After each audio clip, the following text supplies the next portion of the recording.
Hello friends, welcome to bliss cinemas. இன்னைக்கு நம்ம Tamil டப்பிங்ல release ஆயிருக்க ஸ்லீப்பிங் டாக்ஸ் படம் எப்படி இருக்குன்னு பார்க்க போறோம். வாங்க வீடியோக்குள்ள போகலாம். இந்த படம் பார்த்தீங்கன்னா 2024 ரிலீஸ் ஆன ஒரு கிரைம் த்ரில்லர் படம். இதுல ரன் டைம் 1 hour 50 minutes இருக்கு. இந்த படத்தை ஆடம் பர் டைரக்ஷன் பண்ணியிருக்காங்க. இதுல ருசல் குரோ, கோரின் மற்றும் பலர் நடிச்சிருக்காங்க. இப்ப இந்த படம் எப்படி இருக்கு, பார்க்கலாமா வேணாமா, யாரெல்லாம் பார்க்கலாம் அப்படின்றத இந்த வீடியோல தெளிவா பார்ப்போம். இப்ப இந்த படத்தோட கதையை பத்தி பார்ப்போம். நம்ம ஹீரோ பாத்தீங்கன்னா ஒரு முன்னாள் டிடெக்டிவா இருக்காங்க. அவங்க ரிட்டையர்ட் ஆகி கிட்டத்தட்ட ஒரு 10 வருஷம் ஆகுது. அவங்களுக்கு இப்ப பாத்தீங்கன்னா ஞாபகம் வர்றது பயங்கரமா இருக்கு. அதுக்காக அவங்க ட்ரீட்மெண்ட்டுக்கும் போயிட்டு இருக்காங்க. இந்த மாதிரி சூழ்நிலையில பாத்தீங்கன்னா அவங்கள பாக்கிறதுக்காக ஒரு லேடி வராங்க. வந்தவங்க பாத்தீங்கன்னா உங்களை ஒருத்தர் பார்க்கணும்னு சொல்றாரு அப்படின்ற மாதிரி சொல்றாங்க. அவரை போய் உங்க ஜெயிலுக்கும் போய் பார்க்க போறாங்க. போன இடத்துல பாத்தீங்கன்னா நம்ம ஹீரோவால அரெஸ்ட் பண்ணப்பட்டவர் தான் அவரு.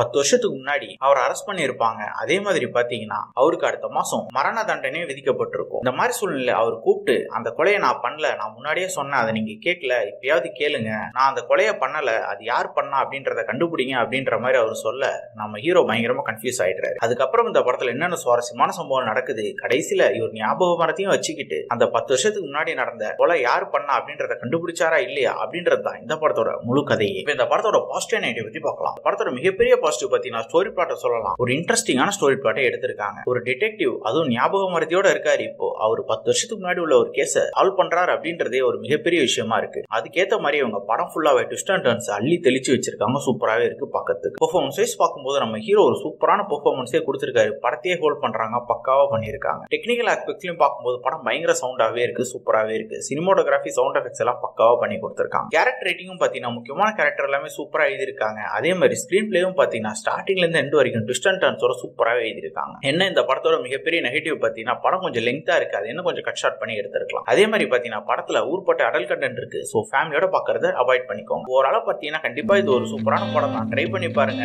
ஃபேமிலியோட ட்ரை பண்ணாதீங்க. என்ன வீடியோல சந்திக்கலாம். தேங்க்யூ.